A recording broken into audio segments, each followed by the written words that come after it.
everybody, welcome back to another video, and today we will review the Transformers Metal Deformation.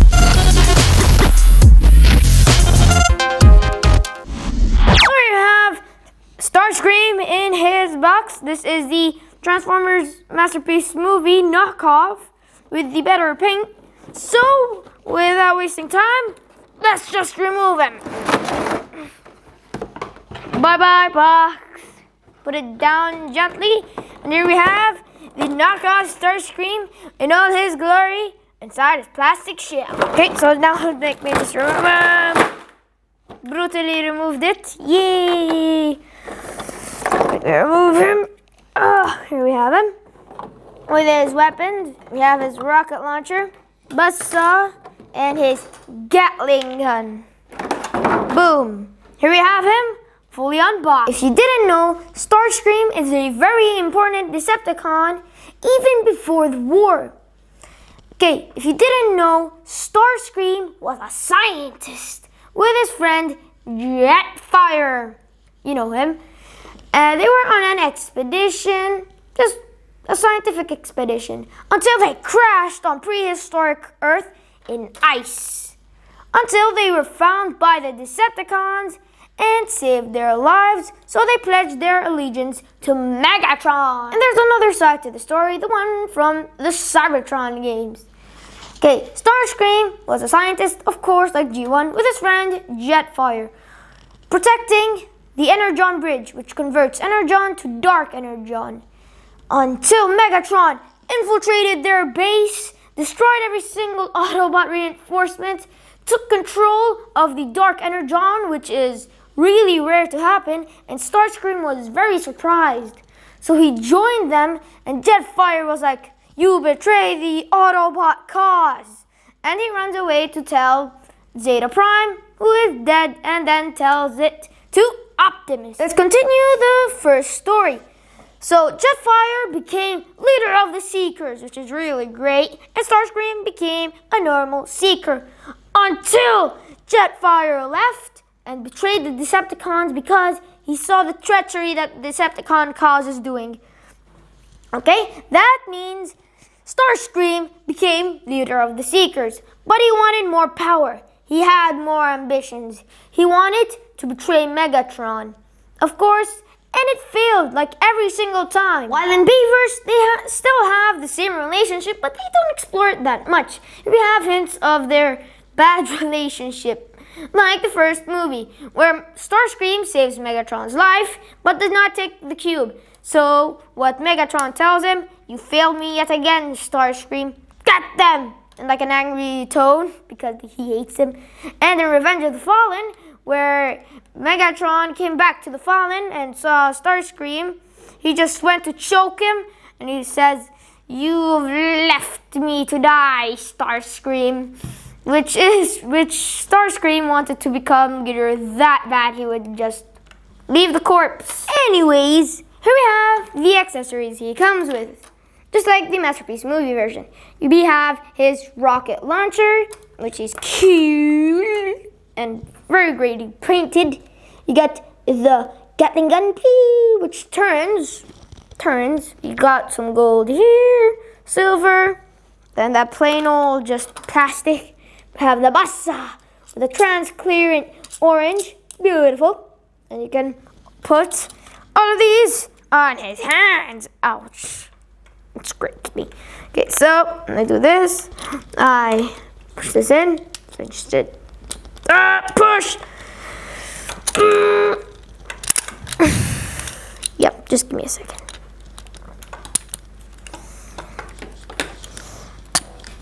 And something I did not say about this figure is that the paint is much more darker than the movie, which actually makes him look much more menacing. Boom, you have the bassa. Slice. With that transparent plastic. Looks pretty cool on him with the paint. And we got the rocket launchers, but before I put that, you can, let me just put the gatling gun. Now he can shoot. From infinite bullet from nowhere, because why not?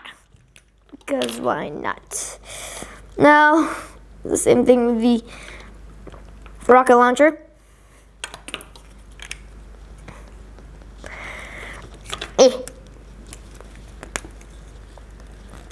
Come on.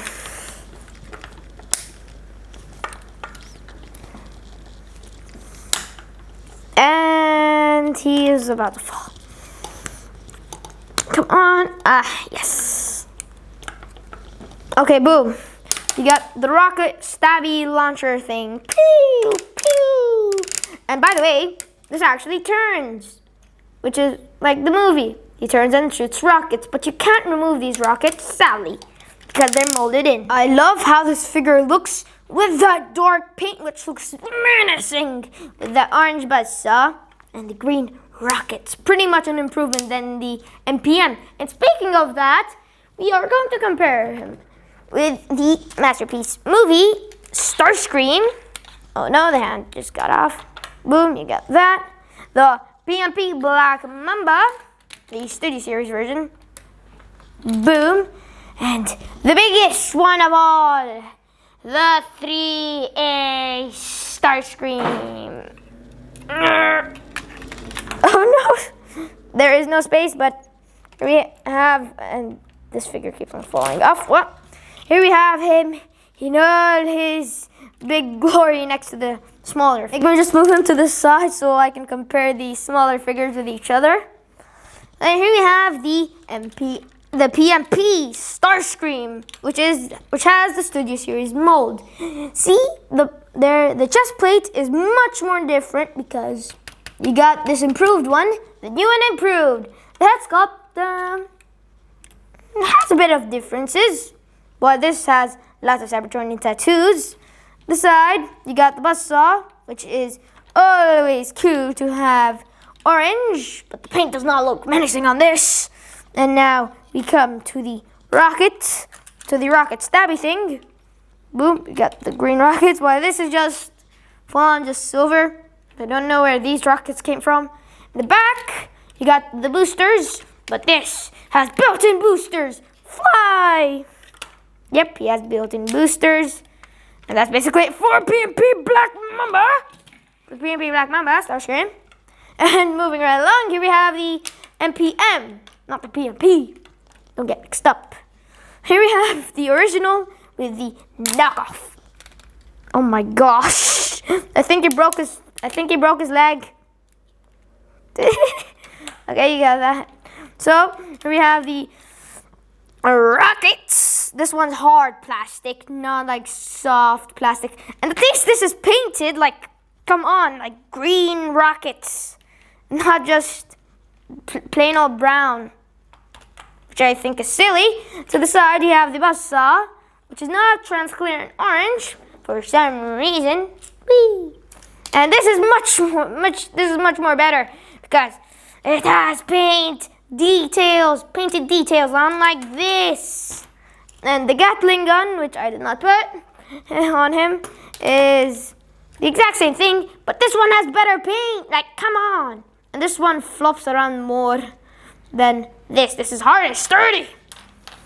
And last but not least, we have the giant 3A Starscream, the one with the Cybertronian tattoos.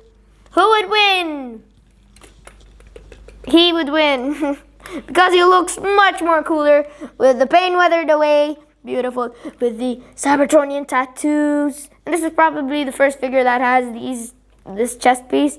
And you go down, you have the cockpit like this, and come to the rockets. Yes, the rockets.